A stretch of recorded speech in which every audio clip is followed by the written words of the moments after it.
काँग्रेसचे माजी तालुका अध्यक्ष श्री भरत लब्धे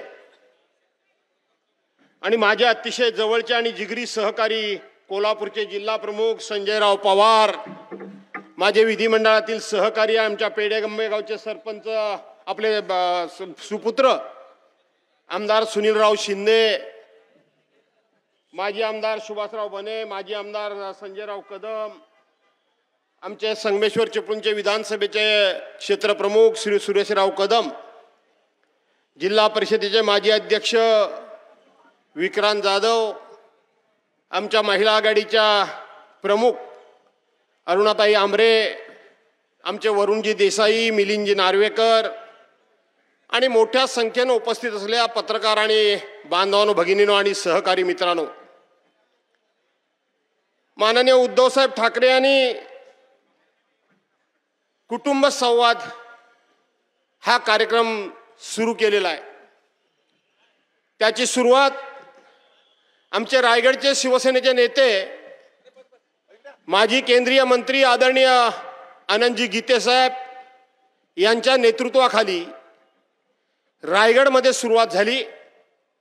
1 आणि 2 तारखेला त्या रायगडमध्ये मित्रांनो, ज्या रायगडमधले शिवसेनेचे 3 आमदार हे मिंदे गटामध्ये गेले, ज्या रायगडमध्ये आदरणीय शरदचंद्रजी पवार साहेब यांच्या पक्षाचा एकमेव खासदार, तो खासदार सुद्धा त्या भारतीय जनता पार्टीला जाऊन मिळाला। आपल्याला आश्चर्य वाटेल की त्या रायगडमध्ये आज कोणीही आमदार नाही, कोणी खासदार नाही, पण त्या रायगडमध्ये अशा पद्धतीची एक संतापाची लाट उसळली आहे, अशा प्रकारच्या जनतेचा उद्धव बाळासाहेब ठाकरे यांना पाठिंब्याचा जनसागर उसळला आहे की 2 दिवसामध्ये, म्हणजे एका जिल्ह्यामध्ये एक सभा घेणं अवघड असतं, पण 2 जिल्ह्यामध्ये त्या ठिकाणी लाखाच्या 6 सभा माननीय उद्धवसाहेब ठाकरेंच्या झाल्या। काय संदेश मिळतो यातून आपल्याला? काय विचार आपल्या सर्वांच्या समोर येतो? आज उद्धव साहेबांच्याकडे आपण सर्वांना देण्यासारखं काय आहे? उद्धव साहेबांच्याकडे आपल्याला देण्यासारखं आज काही नाहीये। उद्धव साहेब सांगतात की आज माझ्याकडे काही देण्यासारखं नाही। या भारतीय जनता पार्टीच्या भारतीय जनता पार्टीनं ज्या भारतीय जनता पार्टीवर 35-40 वर्ष शिवसेनेने प्रामाणिकपणे संसार केला, मी कधीच ज्या ठिकाणी राहतो तिथल्या कुठल्याच पक्षाच्या लोकांना अनादरानं कधीच बोलत नाही। मला भारतीय जनता पार्टीचे काही लोक या ठिकाणी भाषण ऐकायला आले असतील, त्यांना सुद्धा मला आजच्या निमित्ताने एक प्रश्न विचारायचा आहे।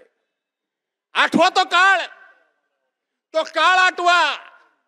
मी ज्या वेळेला शिवसेनेचा तालुका प्रमुख या भागातला झालो, त्यावेळेला काँग्रेसच्या ग्राम पातळीच्या ग्रामपंचायत सदस्यापासून दिल्लीच्या पंतप्रधानापर्यंत काँग्रेसची सत्ता होती। त्यावेळेला मी आणि माझ्या बरोबरचे असलेले असे अनेक शिवसैनिक 1 पाऊल जमिनीवर, 1 पाऊल कोर्टात, 1 पाऊल पोलीस स्टेशनला, असे दिवस आम्ही त्या काळामध्ये काढत होतो। आणि त्यावेळेला जर कधी शिवसेनेची एखादी सभा झाली तर त्या सभेच्या वेळेला तुमची आणि आमची युती आहे, शिवसेना भाजपाची युती आहे, आणि युती आहे म्हणून तुमच्या बरोबर आमचा झेंडा लागला पाहिजे असा तुमचा आग्रह असायचा। इथं माझ्या उजव्या बाजूला आता इथं कुठेतरी राजू भागवत होते। या राजू भागवतानाच मी भारतीय जनता पार्टीच्या नेत्यांच्याकडे पाठवायचो आणि सांगायचो, जाऊन त्यांच्या कार्यालयातून 2 झेंडे घेऊन या। भाजपाकडे झेंडे आणायला राजू भागवत जायचे आणि भाजपाच्याकडे एकही झेंडा नव्हता, परंतु युती होती म्हणून झेंड्याचा आग्रह तुमचा असायचा। याच राजू भागवतांना आम्ही बाजारपेठेतल्या दुकानात पाठवत असू आणि सांगत असू, जाऊन त्यांचा आमचा प्युअर भगवा झेंडा आणि यांचा 2 रंगाचा झेंडा। हेच राजू भागवत तिथं जायचे, बाजारपेठेमध्ये तिथलं कापड आणायचे, यांचा झेंडा तयार करायचे। कार्यक्रम संपला की यांचा झेंडा तालुका प्रमुख म्हणून वैभव नाईक मला जपून ठेवायला लागायचा, का तर पुढच्या सभेमध्ये तो बांधता आला पाहिजे. अरे ज्या पक्षाकडे साधा झेंडा नव्हता त्या पक्षाच्या एका नेत्याला दिल्लीची पंतप्रधान पदाची गादी देण्याचं काम जर कोणी केलं असेल तर ते हिंदू हृदय सम्राट शिवसेना प्रमुख मान्य बाळासाहेब ठाकरे यांनी केलं. बाळासाहेब ठाकरे यांनी केलं.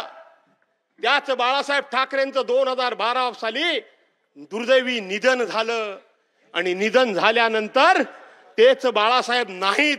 त्याच वेळेला आता शिवसेना संपवायची आपल्याला संधी आली आहे असं त्यांना वाटलं आणि त्यांनी उद्धव साहेबांना चारी बाजूने घेरण्याचा प्रयत्न केला. उद्धव साहेबांची बरोबर 2014ची युती तोडली. त्यांना असं वाटत होतं की उद्धव साहेब स्वतःच्या बळावर 5 आमदार सुद्धा निवडून आणू शकत नाही असं त्यांना वाटत होतं. अख्खी दिल्लीची सत्ता, ज्या ज्या राज्यामध्ये जे जे मुख्यमंत्री असतील त्यांची सगळी सत्ता ही त्यावेळेला महाराष्ट्रामध्ये एकट्या उद्धव साहेबांच्या विरोधात उतरली होती. एकट्या उद्धव साहेबांच्या विरोधात उतरली होती.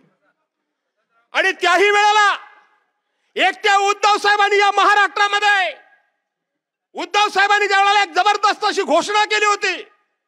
मी काही त्यांच्याबरोबर नव्हतो पण त्यांनी त्यावेळेला घोषणा केली होती की अशाच पद्धतीनं छत्रपतींची गादी आणि छत्रपतींचं राज्य बुडवण्याकरता म्हणून दिल्लीतून मोगल चालून आले होते. अशा पद्धतीनं उद्धव साहेबांनी त्यावेळेला शब्द प्रयोग केला आणि एकाएकी उद्धव साहेब लढले आणि एकट्या मर्दानं 63 आमदार त्या काळामध्ये निवडून आणले. एकट्या मर्दानं आपण हार घातला आणि म्हणून अध्यक्ष त्यावेळेला एकट्या वाघानं, मुद्दा हा होता माझा, 63 आमदार निवडून आणले. पुन्हा 2019 साली स्वतः अमित शहा उद्धव साहेबांच्या घरी गेले. या देशामधला असा एक साक्षीदार दाखवा, एक साक्षीदार की उद्धव साहेबांची युती तोडल्यानंतर उद्धव साहेब हे भाजपाच्या घरामध्ये गेले आणि मला बरोबर घ्या म्हणून म्हणाले. असा एक साक्षीदार दाखवा. पण असा जगातलं जग साक्षीदार आहे की उद्धव साहेबांच्या घरामध्ये त्यावेळेला अमित शहा गेले, भारतीय जनता पार्टीचे नेते उद्धव साहेबांच्या घरी गेले. बांधवांनो भगिनीनो, आज पुन्हा एकदा आपला पक्ष तोडण्याचं काम झालंय. तोडण्याचं काय तर चोरण्याचंच काम झालंय. चोरण्याचंच काम झालंय. आणि म्हणून मी तुम्हाला रायगडचा किस्सा सांगितला. लाखांच्या लाटा उसळल्यात. काल दिवसभर आम्ही त्या ठिकाणी सिंधुदुर्गामध्ये होतो. आता आम्ही रत्नागिरीकडून आलो.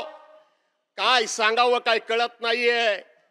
जशी शिवसेना संपवण्याची स्वप्न आणि कूटनीती हे आखतात त्या ठिकाणी तुमच्यासारख्या समाजातली सामान्य माणसं अशी हजारोंच्या संख्येनं उभी राहून उद्धव साहेबांना सांगतात, उद्धव साहेब तुम्ही एकटे नाही तर आम्ही तुमच्या बरोबर सगळे आहोत. ही साक्ष तुम्ही सगळी तुमची उपस्थिती देते आहे.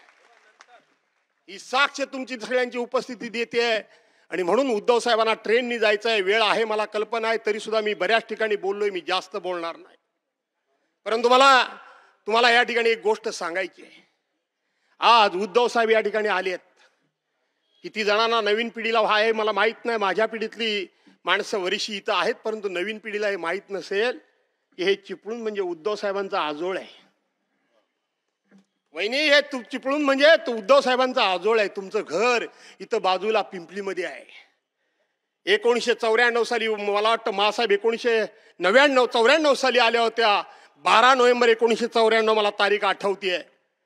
आणि त्यावेळेला त्या माझ्या घरी आल्या होत्या. त्यावेळेला एकदा त्या तिकडे जाऊन आल्या आणि त्यावेळेला त्या म्हणाल्या, भास्कर इथं माझं माहेर आहे. मी ज्या वेळेला कधी होता मासाहेबांना भेटायला जायचो तेव्हा त्या म्हणायच्या की मासाहेब म्हणायच्या माझा माहेरचा माणूस आला. आज उद्धव साहेब आजोळामध्ये आलेत. त्यांचे तुम्ही नात्यानं मामा असाल, मामी सगळे, केवळ वैद्य कुटुंब नाही. कारण ते सगळ्यांना कोण ठराविक म्हणजे माझा कुटुंब मानत नाही. तर जो शिवसैनिक आहे तो माझा कुटुंबातला सदस्य आहे असं ते मानतात. आणि म्हणून कोणी मामा असेल, कोणी मामी असेल, कोणी आजोबा असेल, कोणी आजी असेल, कोणी मामे भाऊ असेल, कोणी आते भाऊ असेल, कारण ते चिपळूणचे आपल्या नातू आहेत. चिपळूणचे मासाहेबांचे सुपुत्र आहेत. आपल्या सर्वांची इतर जिल्ह्यातल्या किंवा राज्यातल्या इतर तालुक्यांपेक्षा आपली सर्वांची जबाबदारी जास्त आहे. त्यांच्या पाठीमागे उभं राहणं आहे ना. मान्य आहे तुम्हाला. त्यांच्या पाठीशी उभं राहणं जबाबदारी आपली आहे. आणि म्हणून अख्खा महाराष्ट्र त्यांच्या पाठीशी उभं राहतंय. त्यांनी संवाद यात्रा, कुटुंब संवाद यात्रा सुरू केलेली आहे. अभिनव असा उपक्रम आहे. ते संपूर्ण महाराष्ट्रामध्ये फिरणार आहे. उद्धव साहेब काय या ठिकाणी बोलावं की न बोलावं या मनस्थितीमध्ये मी होतो, परंतु बोललं पाहिजे.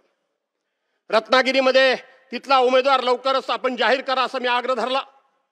त्याच पद्धतीने चिपळूणच्या बाबतीत सुद्धा तुम्हाला स्पष्टपणे निर्णय घ्यायला हवा. कारण आपली युती आघाडी आहे.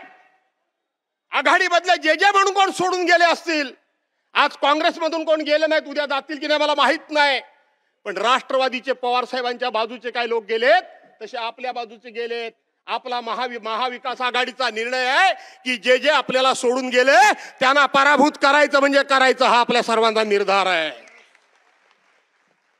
मला माहित आहे इथले आमदार शेखर निकम, बरीच चर्चा वेगवेगळी सुरू आहे, पण आजचाच दिवस आहे की काही गोष्टींचा खुलासा या ठिकाणी करणं गरजेचं आहे. का गेले का शेखर निकम?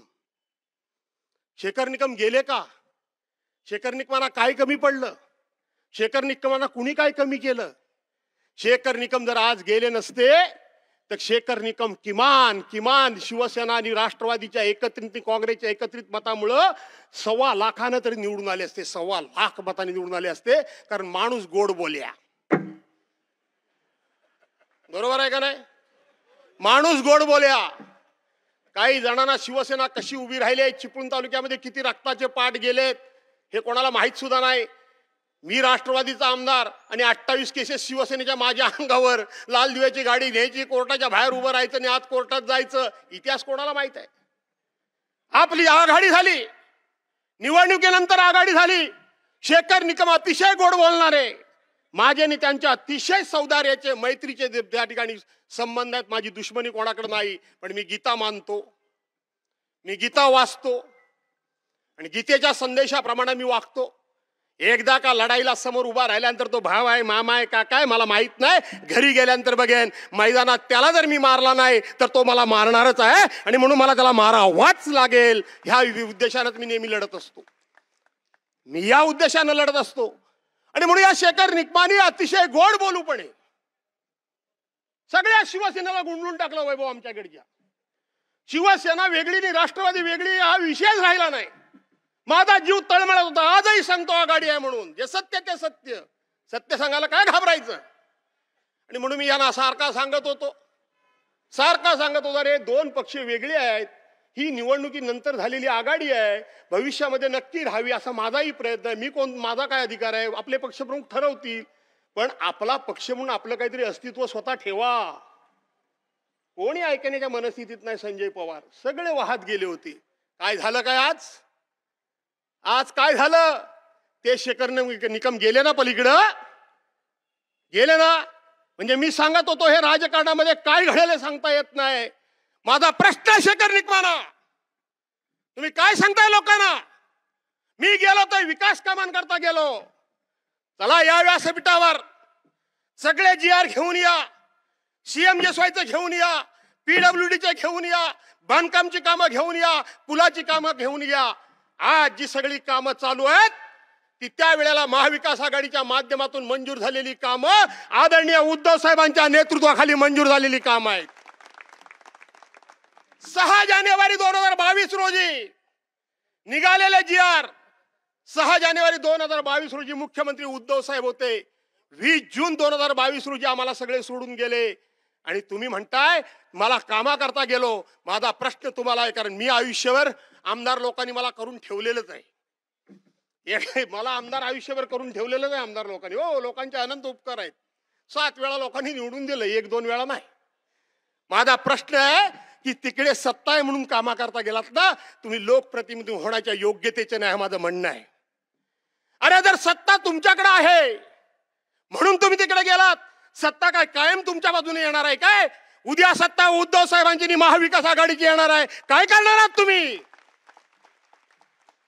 सत्ता असो अगर नसो, या जनतेला लोकप्रतिनिधी असा आहे, सत्ता असली तर ठीक आहे, नसली तर सभागृहामध्ये संघर्ष करणारा, जनतेकरता अधिकाऱ्यांच्या बरोबर संघर्ष करणारा असा लोकप्रतिनिधी पाहिजे. आणि म्हणून इथं मी मैत्री दोस्ती बिस्ती काही नाही.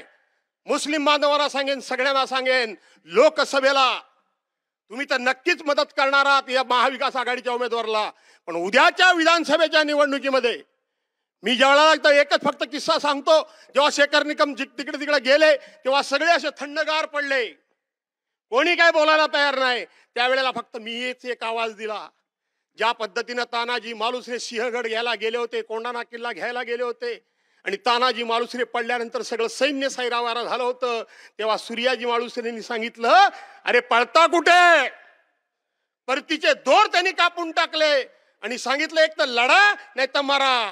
जेव्हा शेखर निकम तिकडे गेले त्यावेळेला एकच आवाज मी दिला की होय, याच्या विरोधात लढायचं म्हणजे लढायचं. आणि सगळी जनता एकवटली, सगळे परतीचे दोर कापले गेलेले आहेत. आणि म्हणून आज आपल्याला लढावं लागेल. उद्धव साहेबांनी आज, मी मगाची रायगड सांगितलं, काल सिंधूर सांगितलं आणि रत्नागिरी ही शेवटची सभा उद्धव साहेबांची आहे. उद्धव साहेब, उद्याच्या लोकसभेच्या निवडणुकीमध्ये कदाचित तुम्हाला यायला मिळेल अगर नाही मिळेल, पण मला असं वाटतं की एवढ्या सभा घेतल्यानंतर तुम्ही काही यायची गरज नाही. हा कोकण आयुष्यभर तुमच्या पाठीशी उभा राहिलाय, शिवसेना प्रमुखांच्या पाठीशी उभा राहिलाय, तो उभा राहील हा विश्वास बाळगतो. पुन्हा एकदा आपलं स्वागत करतो आणि पुन्हा या ठिकाणी थांबतो. जय हिंद, जय महाराष्ट्र. लोकशाही मराठी ऐका, पहा, जागरूक रहा.